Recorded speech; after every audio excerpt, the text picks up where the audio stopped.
And welcome back to EDH Deck Building. I am your host, Demo, and we're still looking at Brothers War spoilers here, checking out some of the legendary creatures as they come out, giving my initial evaluation on them. So let's take a look. And we are starting out with one that I am pretty excited to see, Ashnod Flesh Mechanist. And when I made my first video from Brothers War, I said there was two characters that for the longest time I've been waiting to see. Ashnod was one, Gix was the other. We already got Gix. I had a couple of people comment on that video that there already was an Ashnod. Apparently there's another Ashnod. I think I saw like a leak or something. There's this Ashnod and then there's another one. So we have several iterations of these cards. Maybe we'll get another Gix. I don't know. This one though is, this might be a younger version of Ashnod. I think that's what's going on here. It's just 1 mana. So 1 black mana, Human Artificer 1/1, has Death Touch. So I like the cheap. Cheap commanders are great. There's not a lot of 1 mana commanders in the format, and I like the Death Touch. Just prevents your opponents from attacking you because they don't want to lose their creatures, right? When Ashnod Flesh Mechanist attacks, okay, so you want to be attacking with your commander. I wasn't expecting that. You may sacrifice another creature. If you do, create a tapped Power Stone token. Okay. 5 mana, exile a creature card from your graveyard. Create a tapped 3/3 colorless zombie artifact creature token. Well, gee, there's something that I don't know. Have we seen zombie artifact creatures before? I don't know if we have. This looks like a Frankenstein sort of situation here. First things first. It's a good thing that we got all of that mono black artifact support from Warhammer, because it's going to be helpful in this situation, I think. Actually, you know what? We have to talk about these Power Stones. They're popping up everywhere. The Power Stones are mana rocks that add 1 colorless mana, but they cannot be used to cast non-artifact spells. Now, that seems really bad, and it's not great. You can't use them to cast your normal spells. You can only use them to cast artifact spells, but you can also use them to activate abilities, right? Which is why in a situation like this, they can be really good. Because, of course, your commander has an ability that requires colorless mana. So the Power Stones that you are making can now be used to activate your commander's ability, which is good. I like that. The Power Stones are not super exciting. Like whenever I see a card, and there's lots of them in this set, that are cranking out Power Stones, it's like, that's okay. Might be good. Again, I'll throw Thran Turbine out there. Thran Turbine is a card that you might want to put in this deck that is very similar to the Power Stone feel, right? You can't use that. It gives you 2 colorless mana, but you can't use to cast spells. Great for activated abilities, and these Power Stones might also be great for activated abilities. So you want to be attacking with your commander. It's got Death Touch. Still, though, it's a 1/1, right? All your opponent has to do is chump with a Saproling token, and your commander's dead. We really want First Strike here, I think.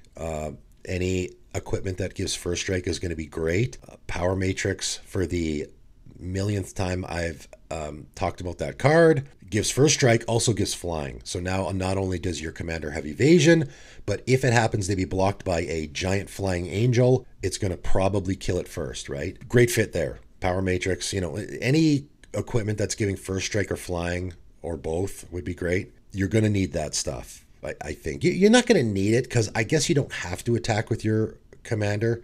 Attacking just gives you the Power Stone, which you don't necessarily need. You could just do the last ability. Exile a creature card from your graveyard. So you're going to be needing to fill your graveyard with creatures. Again, a Tormod is great here because we're removing cards from our graveyard, creating zombie tokens. You're already creating zombie tokens. You could do a bit of a zombie tribal here. You're also in the artifact creature here, so you could go either direction or both. And again, we have, thankfully, some support from Warhammer 40k in the mono black artifact theme. Interesting. It's not blowing me away. Definitely interesting. Again, I like the 1 mana. I like the Death Touch. It's interesting. There's a few different things you can do there. So I like it. Moving on. And we have a character that I've never ever heard of before. Farid Enterprising Salvager, 2 and a red. Human Soldier 3/3. Whenever a non-token artifact you control is put into a graveyard from the battlefield, create a colorless artifact token named Scrap. I wonder how many commanders we're going to have from this set that aren't dealing with artifacts at all. I mean, not very many so far. So whenever a non-token artifact you control is put into a graveyard, so this isn't going to work with treasure tokens or anything like that, unfortunately. There's no restriction here. It's not triggers only once each turn, that kind of stuff. It's just whenever. So if you get blown out, if you get Bane of Progress or Vandal Blast, that's, let's say you got 5 artifacts going to the graveyard, all your mana rocks and stuff, you'll get a trigger for all of them, right? So you're going to create a colorless artifact token named Scrap. Pay 1 and a red. I imagine we're going to be sacrificing those scraps, right? Sacrifice an artifact. Choose one. Okay, wait, what? Create a colorless artifact token named Scrap. What do they do? Do they do... Is it literally just a piece of scrap? It doesn't do anything? Because it doesn't look like there's anything on this card explaining what scraps do. Oh, they literally do nothing. It's just a colorless artifact token. That's it. So all you can use it for is sacrificing to this ability, or sacrificing to any other ability, like a Slowbad, right? Slowbad, or anything that sacrifices artifacts. That's kind of funny. So it literally is a piece of scrap.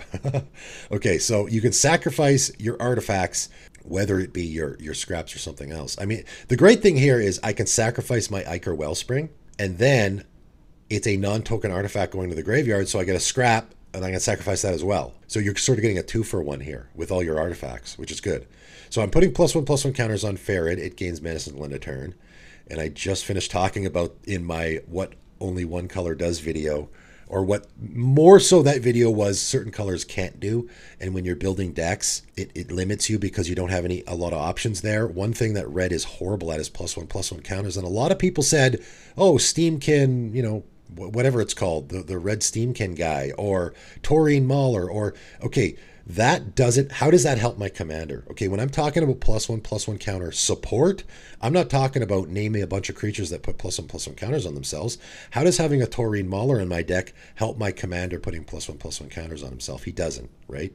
That doesn't help me at all. That's just another creature in my deck that is putting +1/+1 counters on itself. That's not +1/+1 counter support.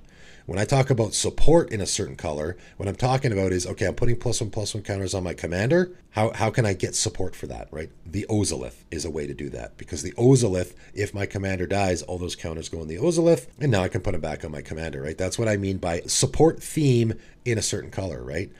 There was a couple of mentions there, though, about the modified thing. There was quite a bit in Neon Dynasty, the modified support, because modified and +1/+1 counters are the same thing, which I kind of forgot. That support works here. So the modified stuff will probably work here. So sacrifice an artifact, put a +1/+1 counter on Farid, and it gains menace until end of turn. Goad target creature, so again, we're doing that. Or you can discard a card, then draw a card, so you can rummage. Those are all great abilities. I like having a commander that is giving you those options, right? The goading, we've seen that done to death. If I'm building this deck, though, I'm just going to use the goading for my opponent has a Blightsteel Colossus, right? My opponent has a big, scary creature. Now I have an option. I'm not going to be doing that a lot. I'm only going to be doing it for the very scary situation of my opponent has a giant creature that's going to kill me. Other than that, I would probably do more the looting. I would do more the +1/+1 counter thing. The looting, or I guess the rummaging, works also good with putting stuff in your graveyard. As I talked about before, maybe I can't remember what video recently, red does the graveyard recursion with artifacts really well, Goblin Welder and all that good stuff, Scrap Mastery, right? So you can even just dump a bunch of artifacts in your graveyard and then get them back. So I would probably be doing that theme here as well. This is a really interesting one. It's funny how you have, like, basically what those scraps are. I mean, they're literal scrap. It's just an artifact token that does nothing.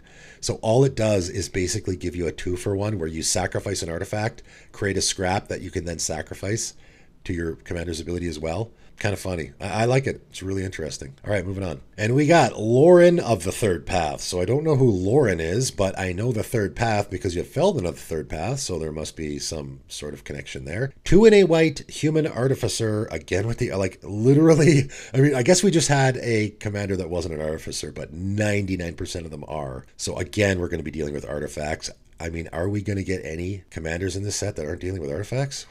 2/1 vigilance. And by the way, whenever you see a commander, I've said this multiple times, whenever you see a commander with like menace, it is because you probably want to be attacking with it, right? It probably has an attack trigger or something like that. Whenever you see a commander with vigilance, it probably has a tap ability. So 2/1 Vigilance. When Lauren of the third path enters the battlefield, destroy up to one target artifact or enchantment. Wow. Geez. Well, that's a great ability to have on your commander, right? It's a Reclamation Sage. So now, getting away from this as a commander, this is just a great card in the 99 of a lot of decks, right? Because it is a Rec Sage, a white Rec Sage with other abilities on top of it. So it's just an improved Rec Sage, right? So here's a card that's probably going to go in the 99 of a ton of decks. I'm likely going to put this in a couple of my decks, regardless of what else it's doing. What else is it doing? So tap you and target opponent each draw a card. That's a great ability. Great. This absolutely is going to be in the 99 of decks, way more than it's going to be used as a commander. This is a great 99 card. Great 99 card. I'm going to put this in. I have 2 mono white decks right now. I'll probably put this in both of them.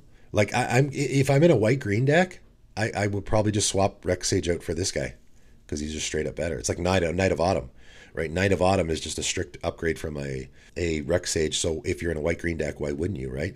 This is the same thing. This is going to do exactly what a Rec Sage is doing, except also has Vigilance and also has that tap ability where you and target opponent each draw a card. Great politics ability there. If you're in a pinch, you can just pick someone to draw a card and you get to draw one as well. But also there's the politics angle. Fantastic card in the 99. I mean, I can't. This is just a card that can go in the 99 of a ton of decks. It really is a great, great commander card in the 99.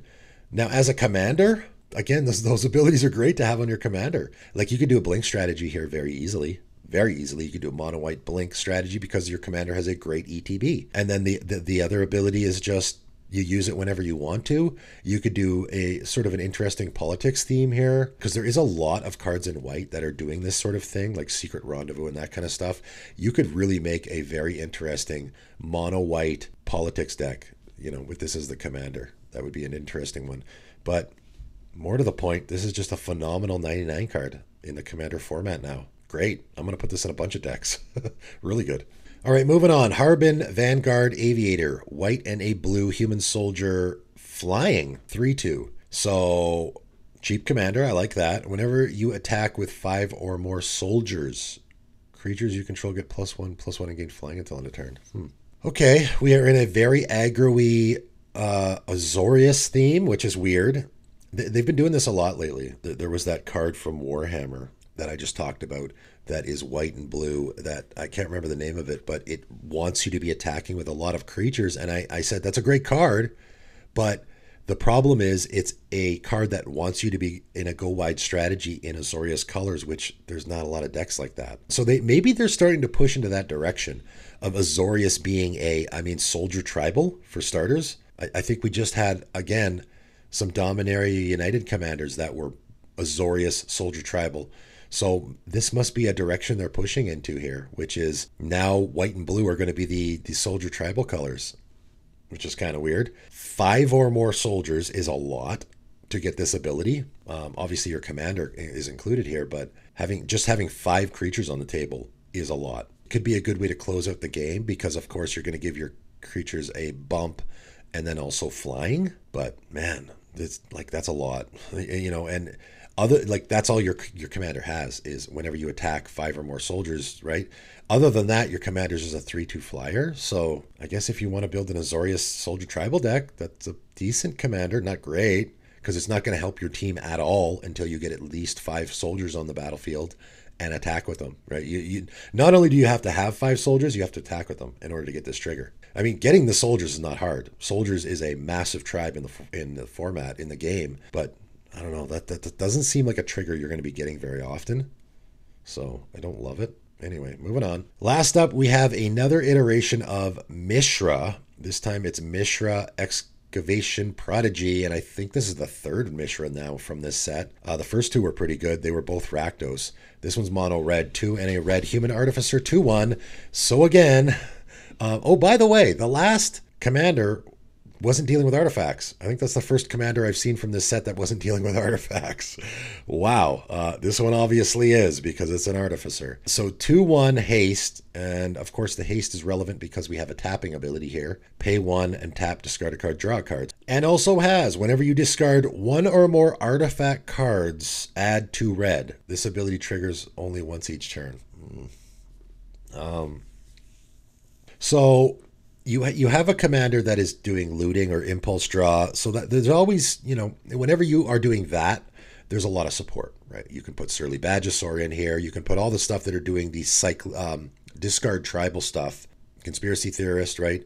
There's a decent amount of support there. I have a mono red Browlin deck that is a mono red discard theme, and I got lots of nice support. That being said, that second ability is not a great payoff for discarding. First of all, you are discarding, it's one or more. So you are only maximum going to get 2 red mana. It's one or more, and also this ability triggers only once each turn. So you're maximum going to be getting 2 red mana on any given turn, which is likely only going to be your turn. I mean, you could do it on your opponent's turn, but then you're going to get 2 red. What are you going to use their mana for? I mean, you could, but likely you're going to want to use the mana on your turn, right? Again, I have a mono red discard deck, and I'm thinking, I don't think I want to put this in there, because how often am I going to be discarding an artifact card? I mean, it's a discard outlet, okay, but how often am I going to be discarding artifacts? Maybe. I maybe would put this in my mono red discard deck, which should say a lot about this card. I mean, it's okay, all right? However, if this ability was whenever you discard an artifact card, add 2 red, this ability triggers only once each turn, just that, I think would be okay. I don't think they need to 1 or more there. Because now if I wheel, and I know people say, oh, well, you can wheel and get, I mean, how many artifacts are you going to have in your hand? Are you going to have 7 artifacts in your hand? No way. That would require an insane amount of setup, or your entire deck would have to be artifacts, right? So if I wheel and I discard, I mean, first of all, wheel is not a, so there's already a non-artifact card in your deck. Pretty much everything that you're going to be using to do the wheeling is not going to be an artifact card. So you're guaranteed to have lots of cards in your deck. Like Faithless Looting is not an artifact card, right? So even if I discarded like 3 artifacts when I wheeled, now I get 6 red mana. Okay, that's not super busted, I don't think. I would be totally okay with that. So if they even change this to just whenever you discard an artifact card, add 2 red, this ability triggers only once each turn, right? Because now if I have an effect like a Faithless Looting where I discard 2 artifact cards, I get 4 red mana. But that's it. This ability triggers only once each turn. I also would have been okay with if they didn't put this ability triggers only once each turn thing. And I know there's a possibility of busted scenarios where I can untap my commander and keep tapping it or something like that. I don't care. So what? I think it still would have been perfectly okay to either have this card say whenever you discard 1 or more artifact cards, add 2 red, without the rest, without the only triggering once each turn, which means that I can discard an artifact card and get 2 red mana.